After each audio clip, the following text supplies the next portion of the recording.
understand it. So it's not for everybody, and we know that, but it's a great project. So let's jump into this, and then we'll get rolling.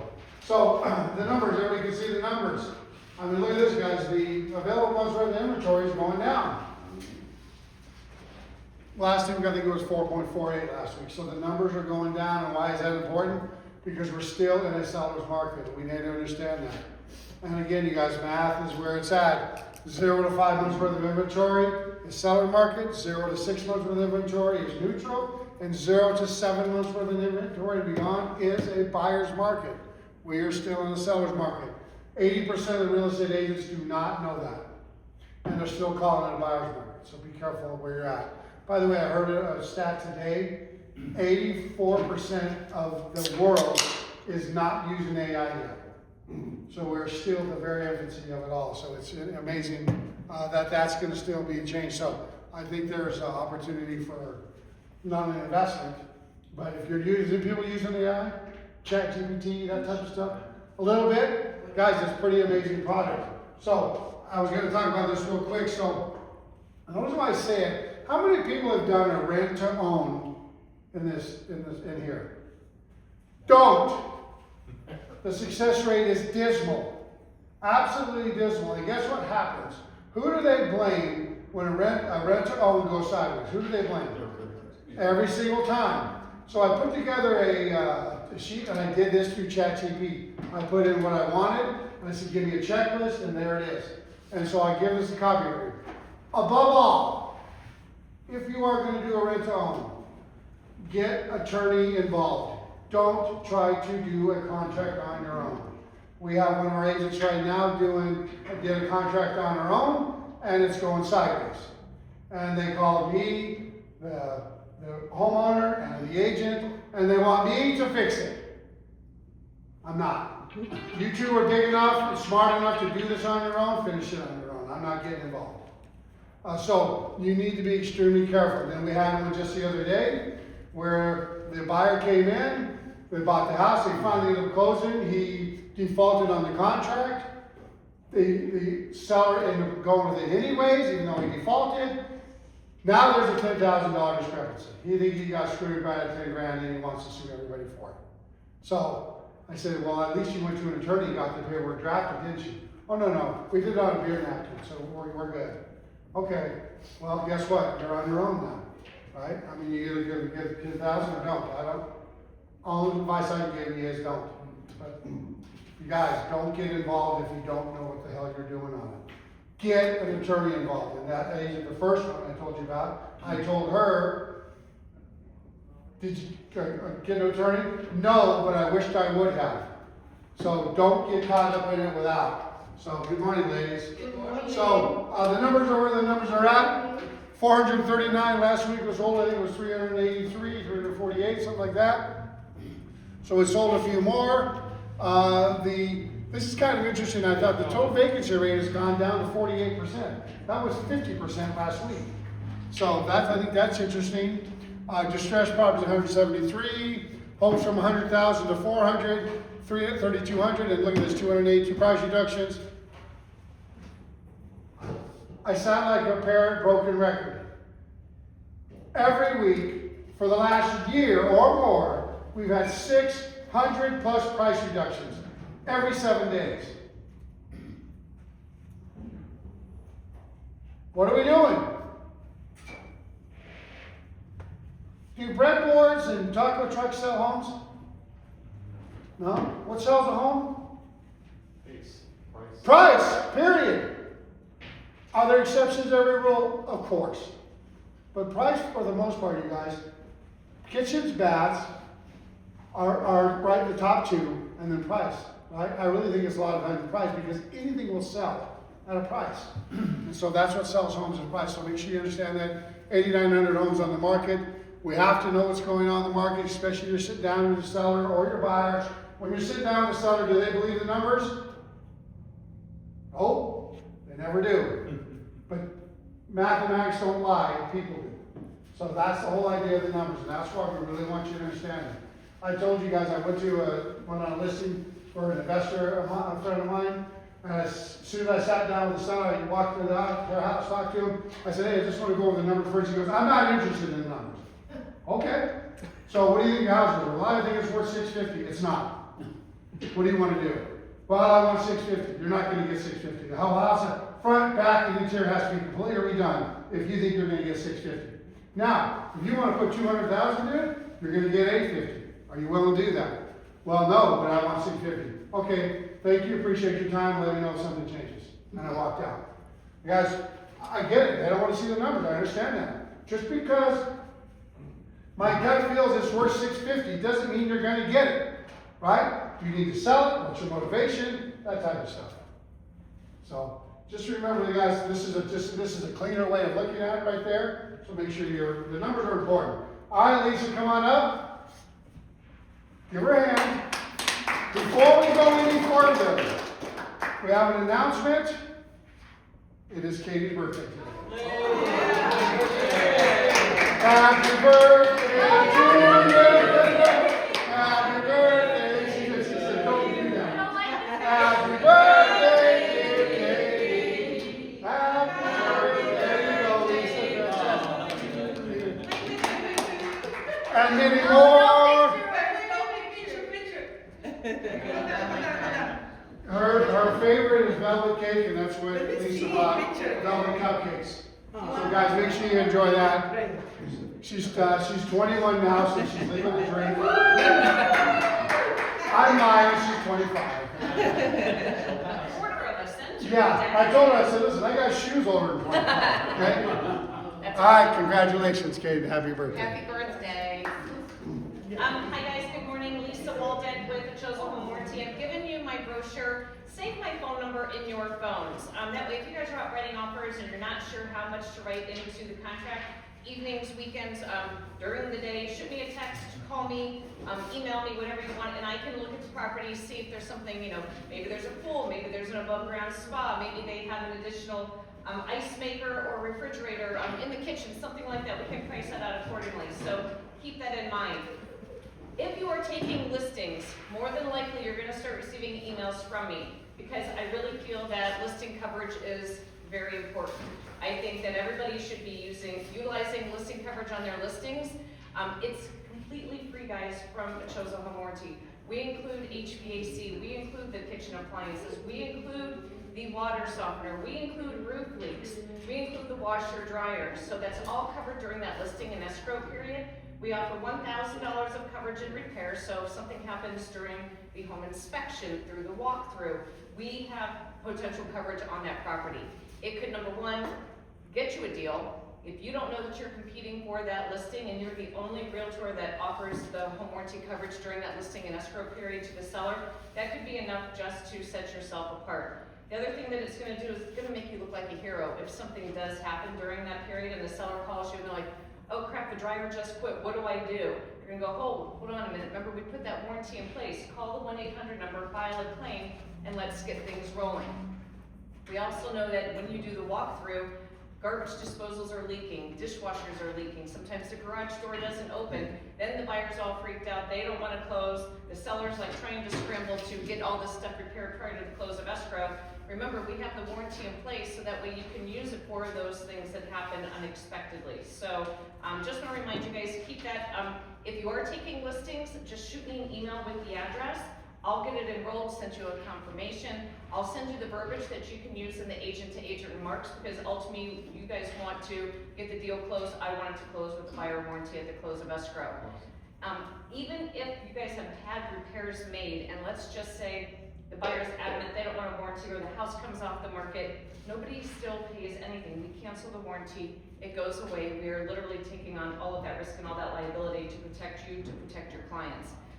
Jeff's email, he's talking about risk reduction, guys. This is one of the best ways to avoid, any kind of risk with your sellers, with your buyers.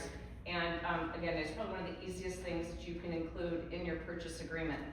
On the seller side, when you're presenting your listing presentation and you're talking to them on the net sheet, you've got HOA demand, HOA resale package, closing costs, commission.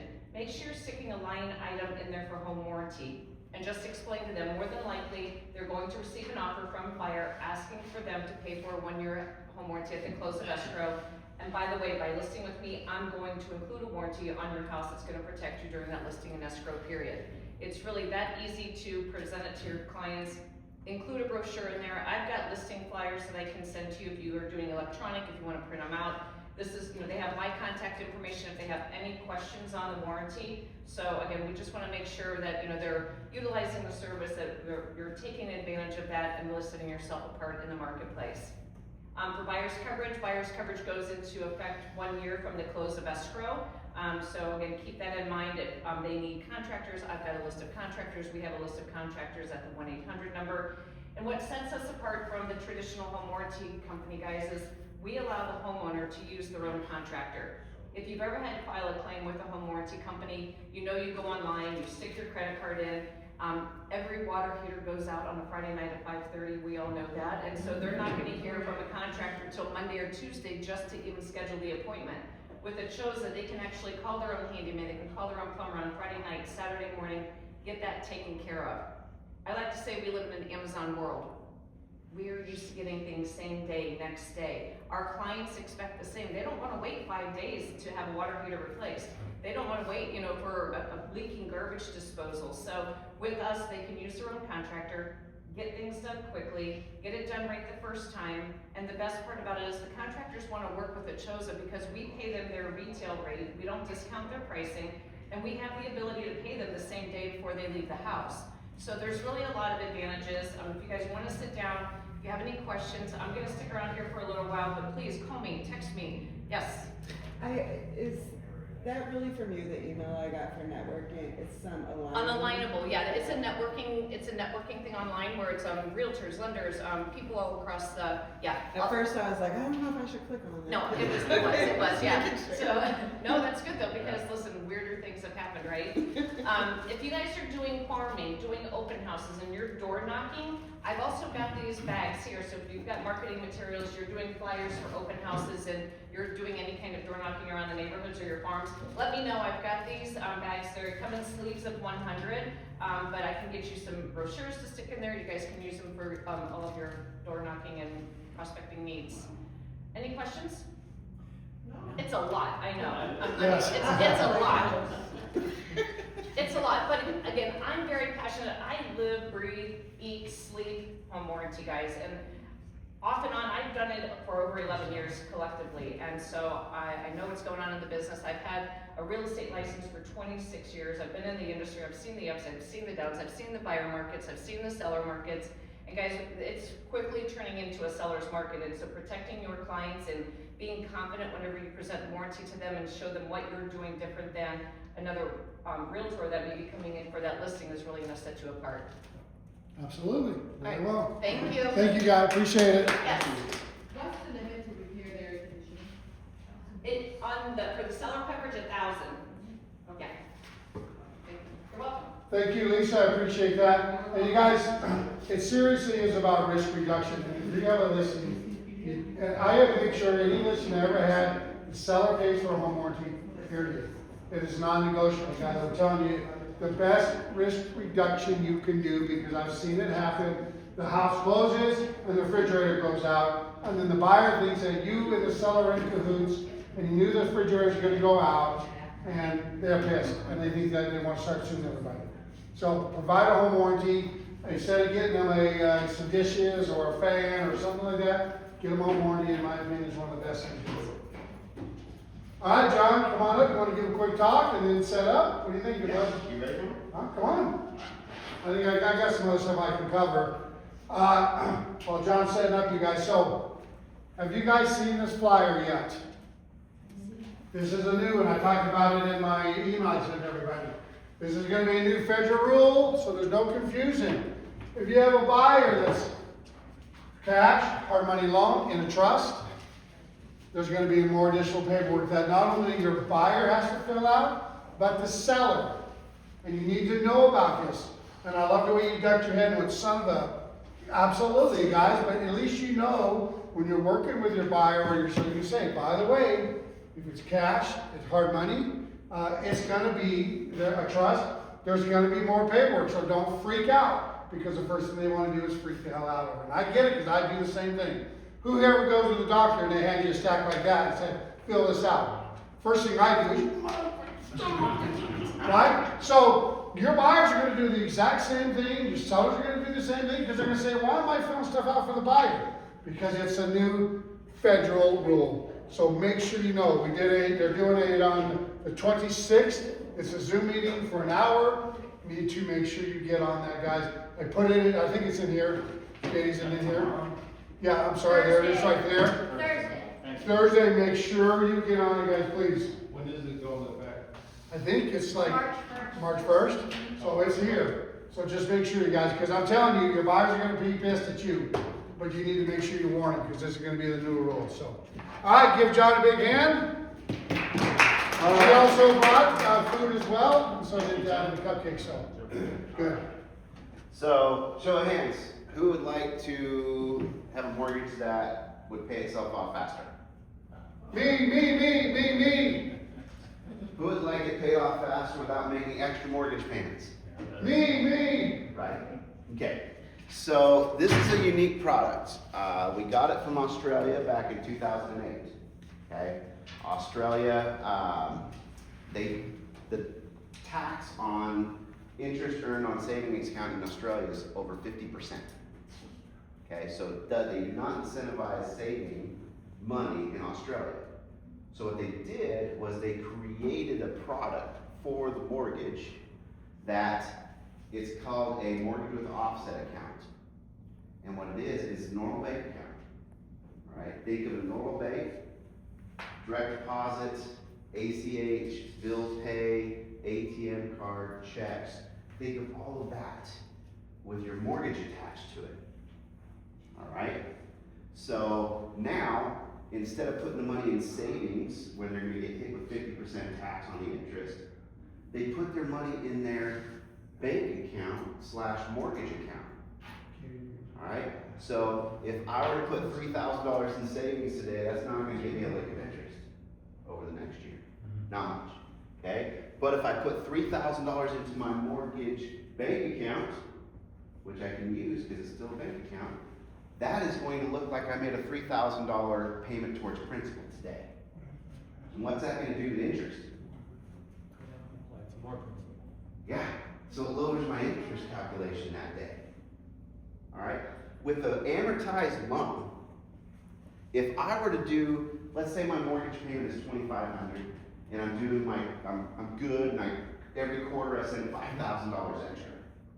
Okay. If I send $5,000 extra this month to my mortgage, all it's going to do is move me down the amortization schedule. The payment remains the same. I might be paying a little less interest, but that's all that happens.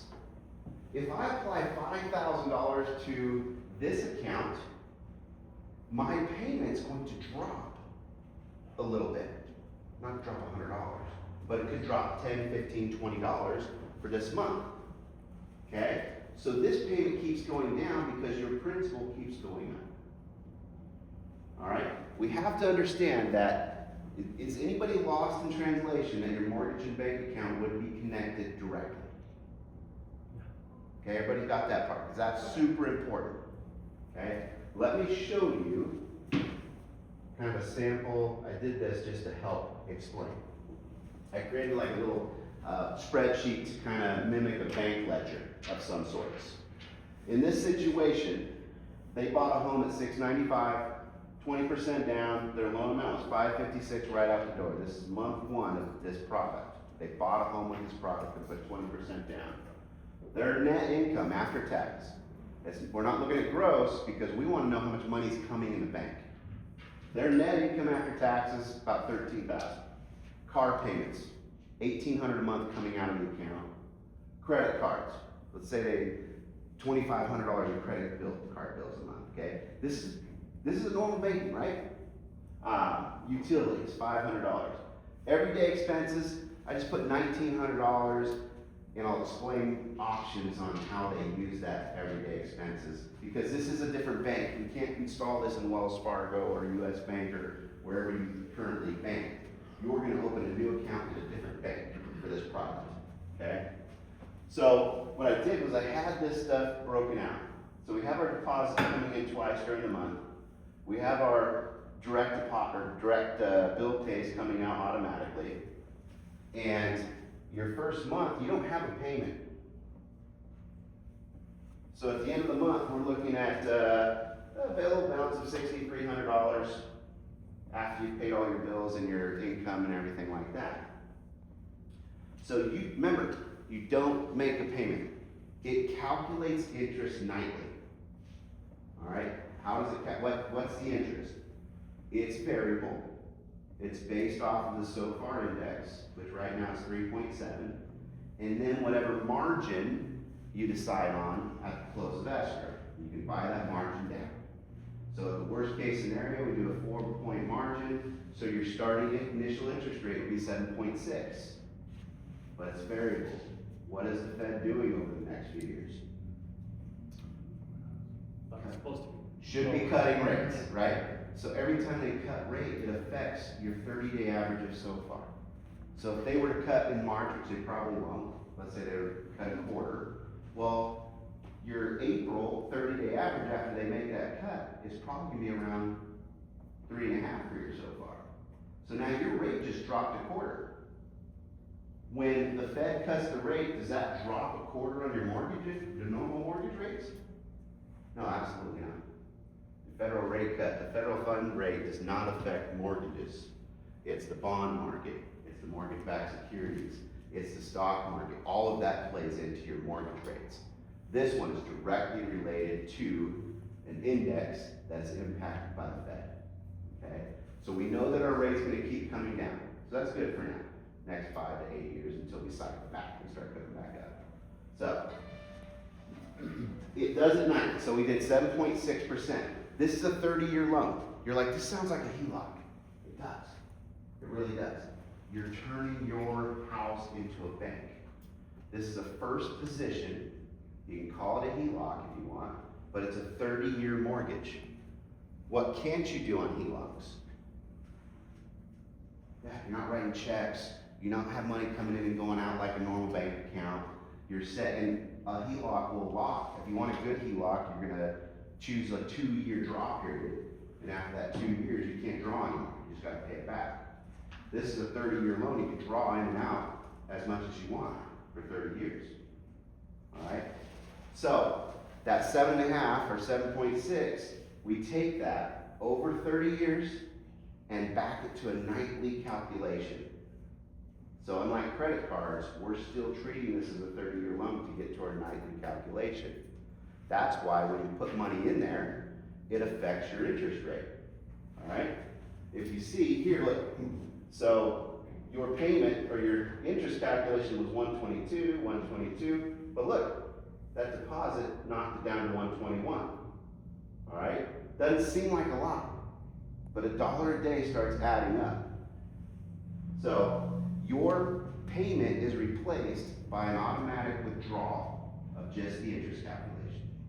And they take that out to 21st of the following month.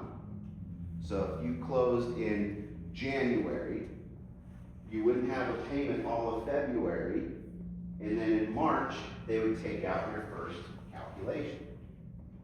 So remember, what you have left in the account right here is $6,300 after, let's just say the end of this month, of February. On the 21st, they're gonna take that calculation out, the $36.63. All right? Same stuff, same budget, same income, same bills going out.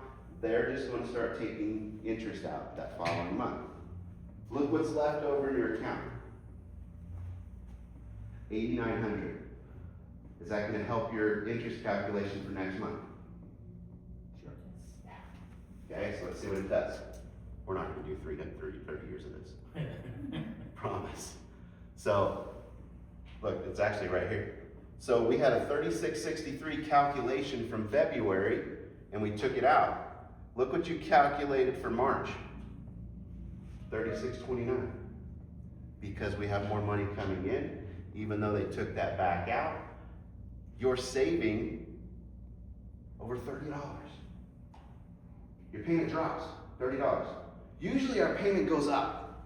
And then you have to call the mortgage. Why the hell did my payment go up? oh, you depleted your escrow balance, or charge you an extra $100 a month so it goes back. This one goes down. So then we go down here, so now we're in April. Look how much money you have left over in your account after April. Who does this not work for? People who spends everything they got, right? Oh, I got extra money, let's go on a trip. If you're financially conscious, you go off a budget, and you're not spendthrift, and you have, I'd say, at least $2,000 left over in a disposable income each month that would stay in the bank account and keep adding to this available balance, your loan be pay itself off in 7 or 8 years. The more you have left over, the shorter the time period. I got guys paying this off in 5 years without making a payment because of their income coming in and going out and using it. Now, anyone have a financial planner? Okay?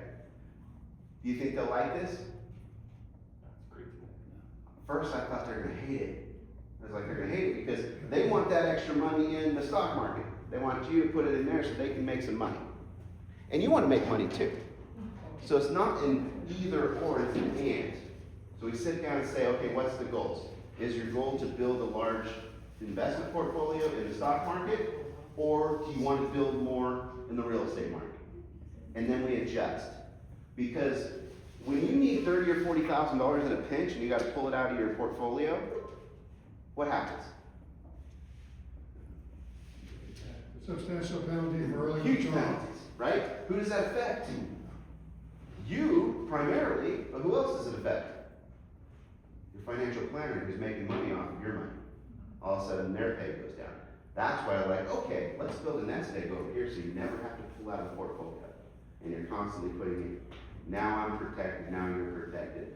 So yeah, financial planners will like this. We just have to sit down and decide what the goals are and plan it and adjust it accordingly. So just after 3 months, you'll have $11,606 in that account. You can use that at any time. You don't have to ask for it. It is part of your mortgage, but you can draw it, use your debit card, wire it, pay a bill with it, do whatever you want with it. It's your money. But you have to maintain a 2,000 minimum balance, right?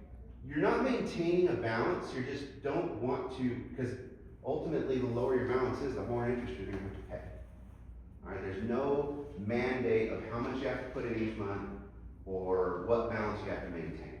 It's just up to you on how much you want to save. So in that example, if they continue to do the same thing, you know. They're paid off, in that example, they're paid off in 5 or 6 years without making an extra payment. So if you have a 3 months survival kit that you always got about 3 months worth of living, you put it in there, you don't touch it because you're getting 2% off it right now. Put it in your own account, and then that's gonna average it up, keep giving you more and more at the end of the day. Yeah. if Then what you're getting right now, turns into who's 6 got months, that money sitting in an account, get 2%, 1.5%.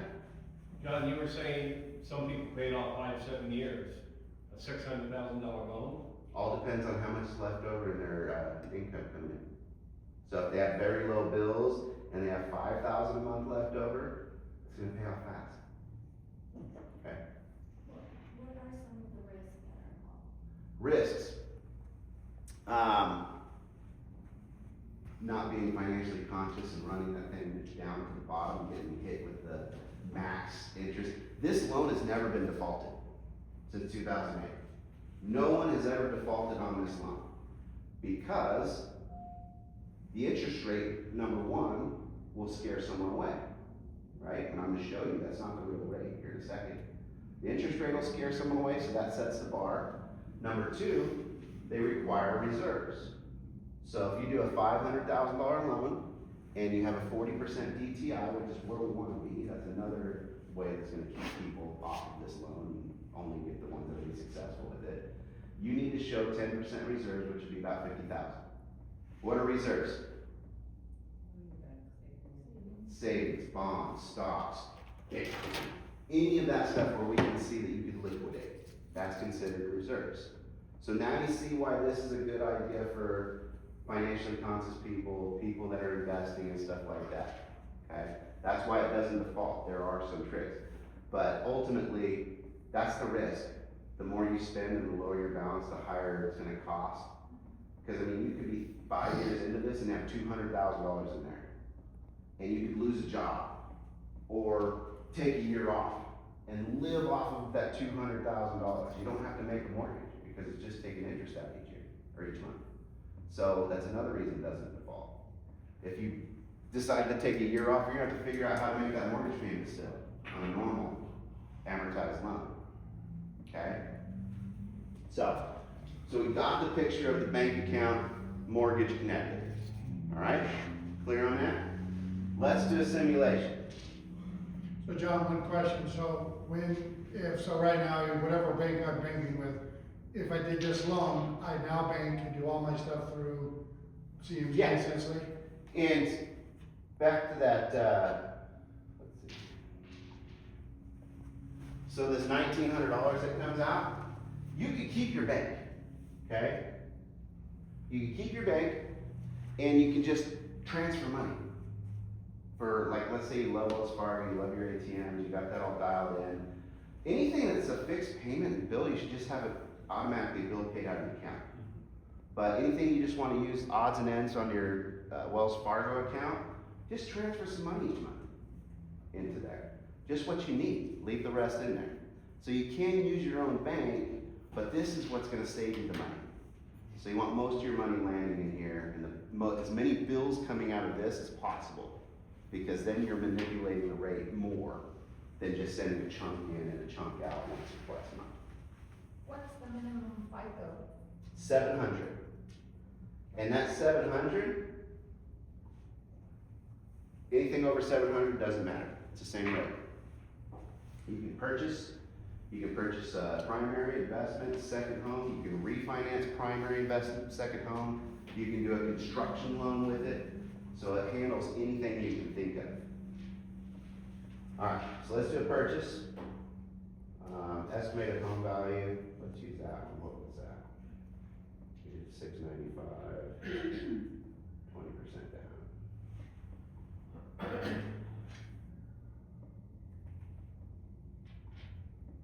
What was that? So John, what happens if your house is paid for? If your house is paid for, you have no mortgage payment.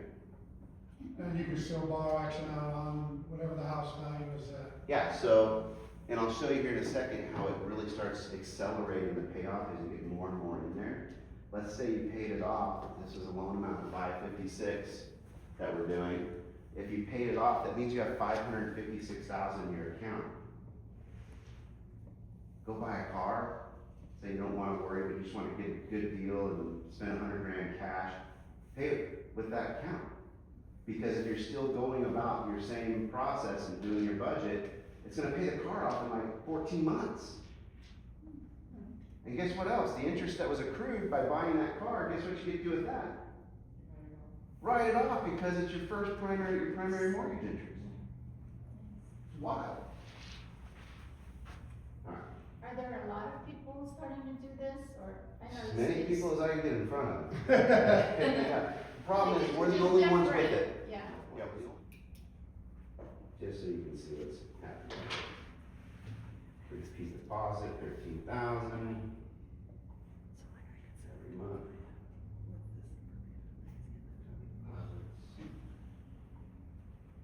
Let's see, taxes and interest, or taxes and insurance. Let's see, we're looking probably about, say, $350. What if you're an agent and you don't get constant monthly deposits? That's beautiful, because you don't have to make that payment. You could go, maybe you're a luxury agent, you get 1 1/4, Right. but it's $100,000, okay? You didn't have to worry about making your mortgage payment those 3 or 4 months, and then boom, 100,000 hits.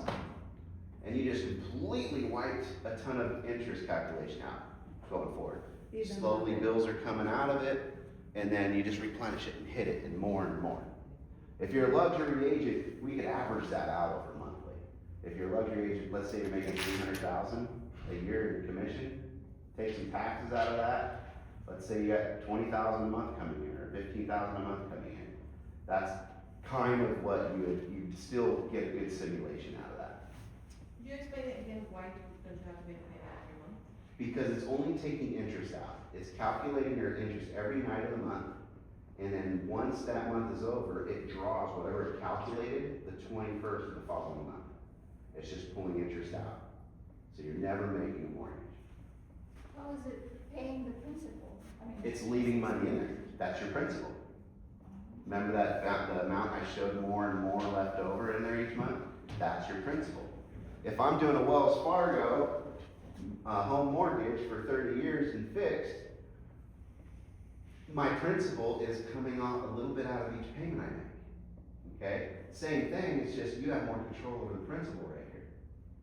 You also have control of spending it too. So it's That's applied to right. the principal, but still there as a credit that you can Yeah, access. it's still your money at any time. Alright, so we're looking at this, we put about $29.90 left over. I think there's a little bit more than that left over. Let's go there. Okay, so based on this calculation, 13,000 coming in, it considered the interest it was gonna pull out each month for the mortgage, and then the $6,000 in expenses each month too, they like to live. So, paid off in 11 and a half years. They made no extra payments, and now, in 11 and a half years, they have $556,000 sitting in an account. Is that cool? Okay, let's look at, So once that account balance equates to the original principal amount, that, there's no payments, it's not taking any interest. right, but that account remains open. Open. And you can borrow up to $556,000. At any given time, at one time too. But no questions, you can buy whatever you want. Yeah. Or HELOC, they're very sensitive about what you're buying. And now you gotta apply for a HELOC or apply for a refinance to pull money out, okay? That's crazy. So, remember, we said 7.65 on your rate. In that 11 and a half years, your effective APR was 2.9%. 2.9%. How do we get an APR of 2.9%? Because APR's major calculation is time. So when Rocket Mortgage gives you a rate of 5.25 on a conventional with an APR of 5.65, the APR is the actual cost of the money that you borrowed over 30 years. So when Rocket says, oh shit, I get you a 5.25, how much does it cost you? Look at the APR, we're at 5.65. Can you find a rate under 5.65? No. It's like, okay, it's only gonna cost you $30,000 to get there, it's still a good deal. They're like, well, okay, because so-and-so's only offering 5.875, and that's the base rate. That's way higher than my APR, so yeah, here's your 30,000. What happens when they refinance 2 years later? 30 grand is gone. In the trash. That APR on that loan in 2 years is probably like 38 or 40% because they paid it off in 2 years. Who's going 30 years on a loan? So this is opposite. Because you're paying it off in 11 and a half years, your effective APR is only 2.9. All right, let me show you something cooler. This is where it really starts blowing your mind. I think everybody's mind's already blown we down. haven't even got to the good stuff. We haven't even got to the good stuff. Yeah. Alright, so here's a pay down table. So it shows you how much is available to use each month. Again, you're not making any payments, you're just leaving what's in the bank there. So not even a year in, you have $21,000 available of your mortgage and principal that you could use. You got $6,800 in principal from your normal 30-year fix that someone gave you a crazy rate of 5 on. That you can't use. Yeah. Yeah. You can't even use it. Okay, let's go further down here. Because remember, we had about $3,100 left over each month. This is where it really gets cool. Where are we at? Let's start. Look at the difference here. You went from 410 to 416. You went up $6,000 in principal. Your leftover didn't change. Your budget didn't change. What changed? Just the principal. The amount of interest being charged. Because when you have that much principal, you're only getting hit on interest for $150,000. So that leaves even more money left in there. So now we're at an exponential payoff rate. So when you just use $100,000 after you've paid it off, or if you have a big chunk of money in there, that's why you go buy that Tesla for $100,000 cash and it's paid off in 14 months. How about a boat instead? I like that better, way better, okay? So that's the magic of this. Again, look at where we're at. We're 10 years into this. You've got 92,000 in principal in your Wells Fargo, and you got 391,000 available principal in this loan. It requires diligence in financing. You have to be, stuff happens, right? Or again, job loss, major expenses. Stuff can happen. Cool that you have it in this way. So now, you guys want to see something really cool now? You're like, I'm already sold. Let's see it. This is really cool. As an agent, how many times have you taken an investor to 3 homes that you've already penciled out as gold mines? And the investor says, it's not feeling it. How many times does that happen? It happens. If you did this on your own home, and you're sitting on $400,000, and you're like, you sure? Because we got a return of 11%. It's like, it's not hitting my box. Like, I'll take it. You get to buy it because you have the money and the leverage, the ability. It's like, John, I'm writing a contract on this house. Give me a pre-approval, DSCR, putting 30% down. I'm wiring it to escrow. Cool. Close in 2 weeks. That's what you get to do with this type of loan. Okay, I wouldn't recommend cashing it out. I would just use $100,000, do a DSCR, and let it pay itself off. Okay, this will be your working capital, because when you have 2, 3, 4 rentals, where's that rent money going? Into this account. Increases the income. Use your pay expenses out of this account. Pay your property taxes, your homeowner's insurance premiums, all of that. Repairs, anything that needs to be done. This becomes a working capital, and now it's paying it off faster. Now all of a sudden, 2 years later, you have more money. You can set a rule. It's like, okay, every time I get over 300,000, I'm gonna be ready to buy a house. Drop another 100,000, and that's gonna keep paying that back faster and faster and faster the more properties you buy. So you use the same account, let's say you have 2 or 3 properties, you should use the same account. Yeah. Unless you get to points like this is paying itself off too fast, I need another account. Then you buy one with another one with an all-in-one. It's like, okay, instead of doing DSCR, John, let's do 10% down on this one. Okay, cool. So now you have a line of $556,000 in this bank, and now all of a sudden you got another $400,000 growing in another bank or another account. Leverage. Okay. So let me show you how that works. So this isn't impounded, this is just. No, not impounded, because if you got a $2,500 tax bill, wouldn't you rather it sit in your account for the year? Yeah. Yeah. Alright. So let's do some spending here. Let's say,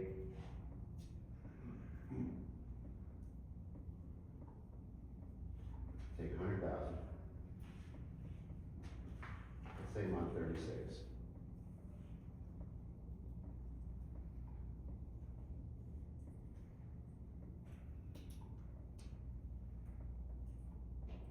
Not good month.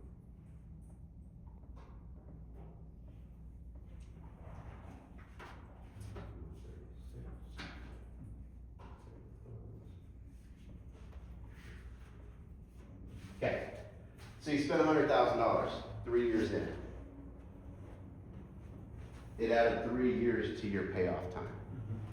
So now in 14.4 years, you got $556,000, and you also have another property that you acquired. Which is gonna drive more cash into that. Yes. And we're not adding having any income, we're just gonna say that those are paying themselves off. And let's put a couple more.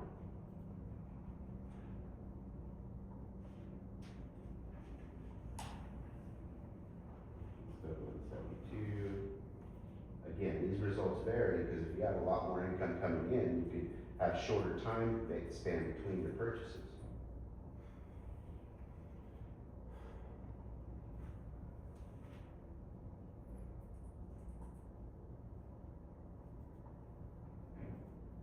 All right. So in 20 years, just letting them pay themselves off,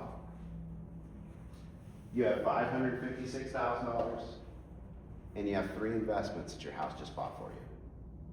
Just sticking to your budget, not putting any extra money into there. Living life. That's without increasing your income at all. That's without adding income from the 3 properties that you just bought. This is all just based on that original $13,000 budget. So we are still 10 years shy of that 30-year amortized loan being paid off. And now we have our house paid off at $556 and 3 other DSCRs. One of them might already be paid off. So that's what I mean when you're walking around investors and you see a gold mine and your investor doesn't take it, you're buying because you're in that window of acquiring another property because your account says that.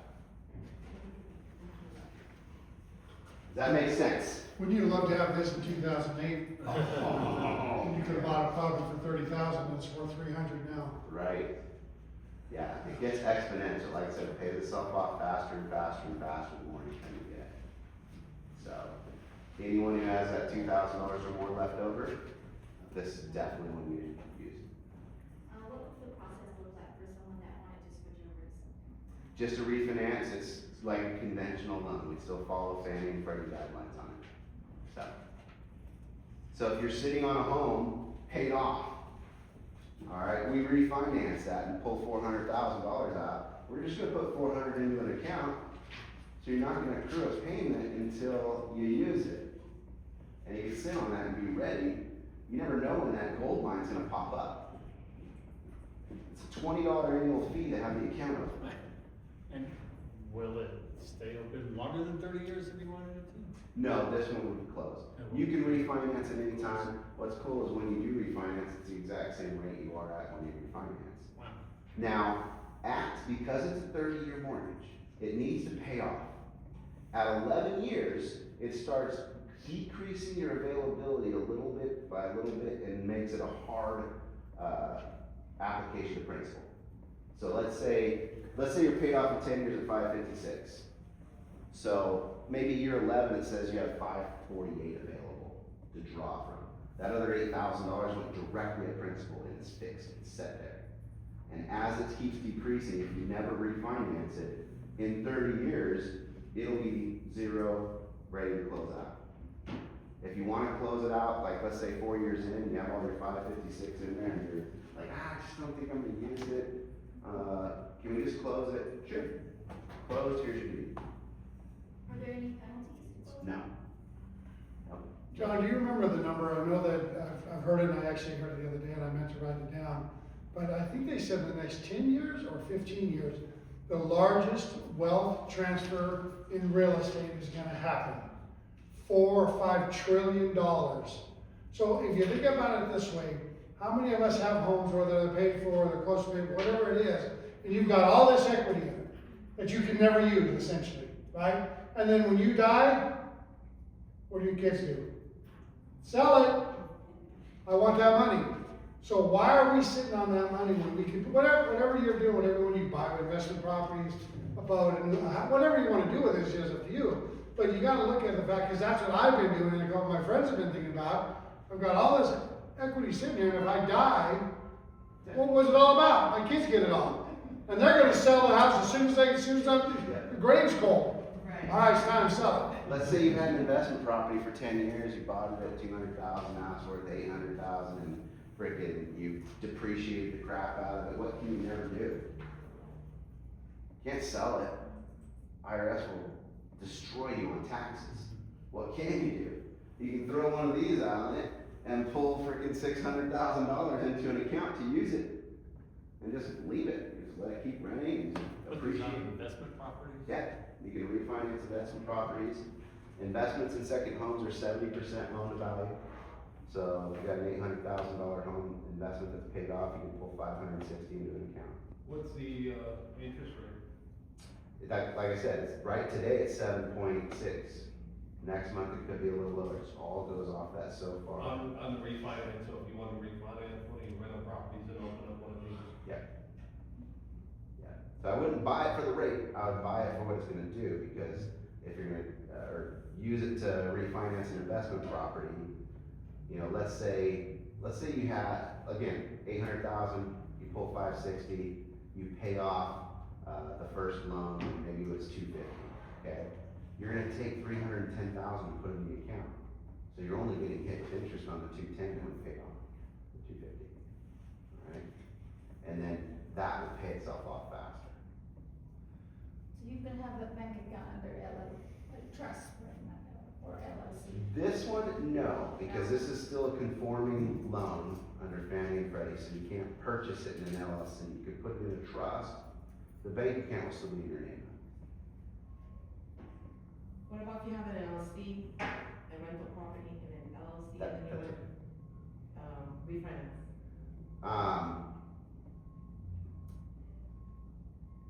We don't recognize the LLC, so we'd be refinancing that home in your name.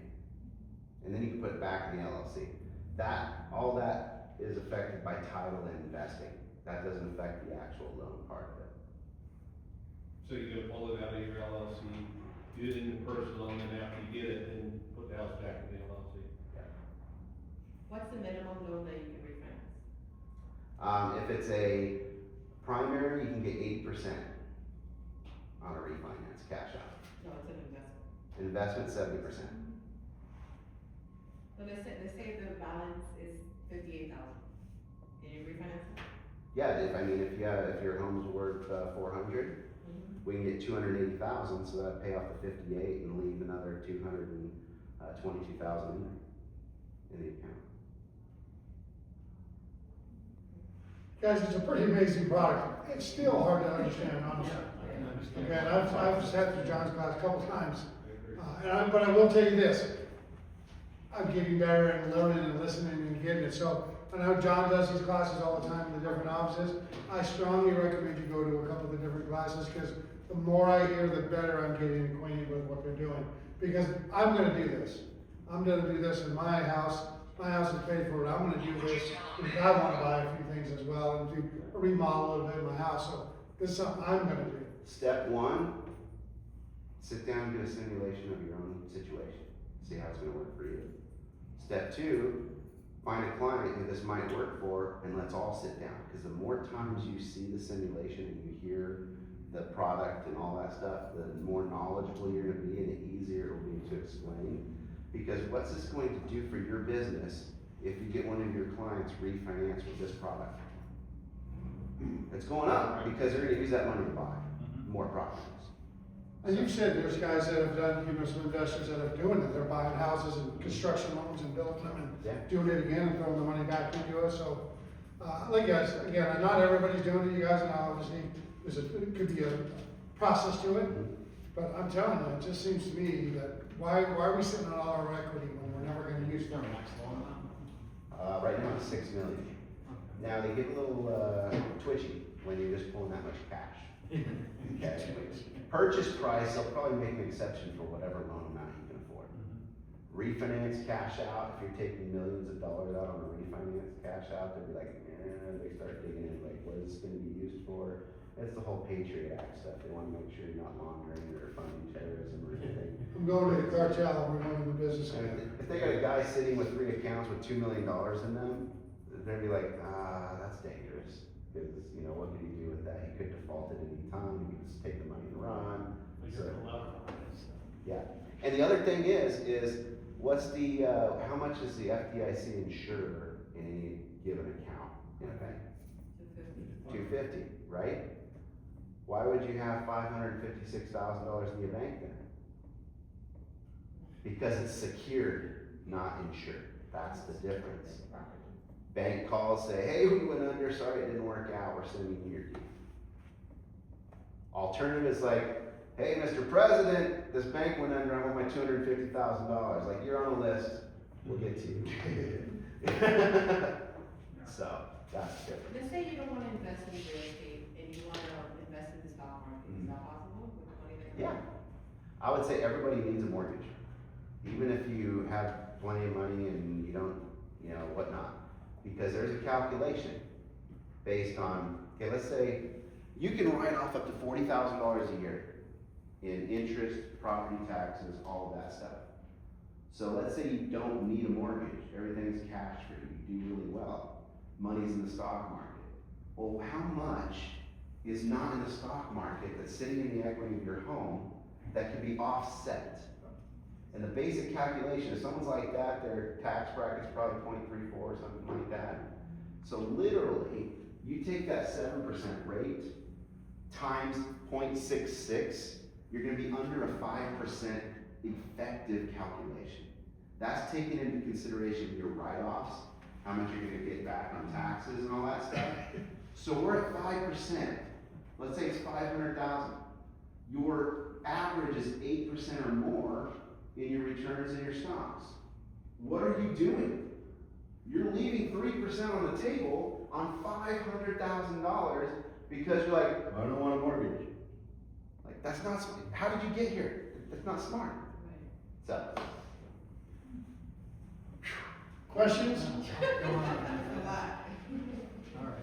No, that's exciting, really. And go down, you just know, it's exciting, it varies, because again, you guys, when you start to get older and you have your house paid for or close to it or whatever, It's a new all that equity is going where? Your kids are gonna get it, at the end of the day. But yeah, your house is paid for, but let's say you make very little income, but everything you own is paid for. Right. Now you take out that line of credit, and now you got another bill. Only if you use it. Right, only if you. Only if you But use you still, if you don't have a good paying job, you still gotta pay it back. Ideally, but if you keep money in there, we've all got, there's money everywhere that we've got sitting in different accounts. If you take that money, pull it together, leave it in there, that's where you're gonna get the benefit of not. Your interest calculation on $100,000 is probably about $600-700 max. So if you just use that, I mean, you're probably going to be able to afford to get that money back in there. But let's say your mortgage is paid for, but you are about to retire, or you don't have income. Qualify before you retire, so we can put the money in the bank. This is way better than doing a reverse mortgage. The fees are a fraction of what a reverse mortgage fees are, and you're not losing equity in your house this way. Okay? That's what I would suggest. I mean, you guys, like you said, it's not for everybody, honestly, like I said, you're getting ready to retire and, so absolutely. But I think if you're. Because if your house is paid for, That's you're right. not gonna have a payment right away. You can sit on it and use it when you need to. So, and a reverse mortgage, you're gonna get max 55% of the equity out in cash. This, we're talking about 80% into your bank to where you can use it as needed. The actual expense is interest only, so it's not at all more, just, I wish we knew it before we sold I hear our that house. so many, I hear that so many times.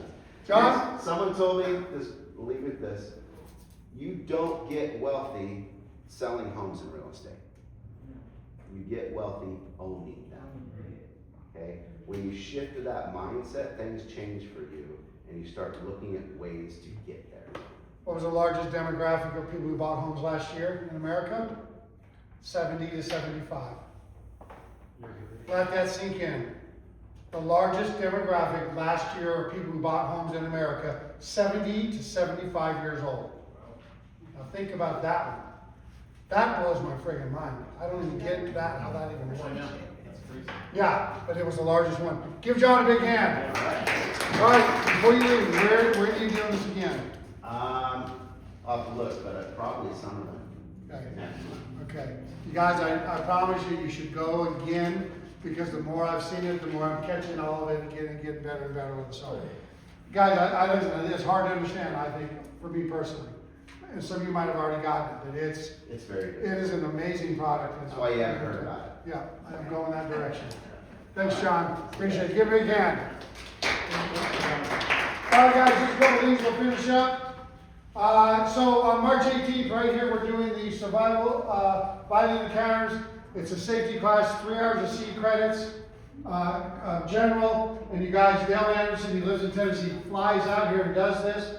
$25, and I'm telling you, it is the best class. Bring your mom, your sister, your cousin, and aunt. It isn't just for girls, it's for guys as well. You need, they still pay $25, and obviously you won't get C credits, but I'm telling you, Dale does an amazing job. He did it here probably a couple, 3 or 4 years ago. Amazing job. There's the QR code, $25. If you don't do Zelle, you pay $25 after that when you come in. But it's an amazing class. You guys are really, really seriously need to get back into it. Well, funny story. Jeff will be out of the office beginning Friday the 27th. No, he won't. I was going to Cabo, and as you all heard, so we won't be going to Cabo. So I don't know, I'll probably be in the office, I might be gone a couple days, I might take a couple days off anyways. But that's it. Obviously, you guys always know this, if I'm not around, you got Summerlin, you got Green Valley, you got Mark as well. So if you have any questions, don't ever hesitate. Happy birthday to Katie. Everybody knows that Katie is gone. There's another slide. Oh, there's another slide. We have awards this Friday, so Yes. we'll be out of the office very early, so checks and calls before. Yes, so it's our awards deal. And then last but not least, when you have a compliance issue, send it to Northwest Compliance. Northwest@realtylendgroup.com. I need you guys to email all compliance stuff to that email. I got stuff in my OA email, I just need to keep them separate, especially because once we get a new person, it's gonna be easier to train them that way as well. So please send anything compliance related, questions, whatever, to northwest@realtylendgroup.com. So Friday will be out early. By the way, we have hired a new OA. She'll start on the 16th, I think it is. Yeah, Mark. So we're still doing that, so we sent out the offer letter today and everything, but she's accepted. So we'll have a new OA coming in, it could be a couple, 3 weeks or whatever, but we do have a new one coming, so welcome her. Please be easy on Katie, she's gonna be by herself, for probably another 3 weeks. And then obviously give the new girl a break as well. A very talented young lady that's coming aboard, she speaks, fluent Spanish as well. She's got a bachelor's of science in marketing, so we're very excited to have her. So she'll be here again in a couple weeks, I think it's March 16th she starts. On that note, everybody, have an amazing day. Appreciate you coming. There's still some food there if anybody wants to get it. I think John will be down in his office if anybody wants to talk to him before he cuts out. Thanks, everybody. Good job. Good job. Dude, it's a crazy product.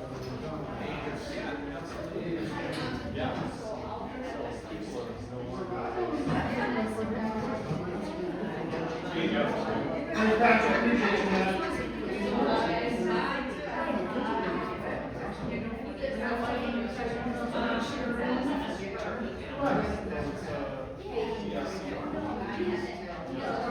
Hi, Annie. How are you? Appreciate it. Thank you. Appreciate that. I just have a couple questions. Okay. All right. So anyways, that's all we're on good. Why are you sitting on the screen? I wouldn't want to buy any trucks. I'm sitting in my room and I can't buy a truck. Something like this. Right around. Exactly right. I mean, it's crazy. And the thing that gets me honestly is the no wind. I'm gonna say that a bit slowly. Yeah, dude. Oh, dude, it's mine. Like I said, you're mine. I think it's like I said, it'll probably be someone. I'll find out when it's going to be. But the one thing, the more I've got it, I think they're better and better.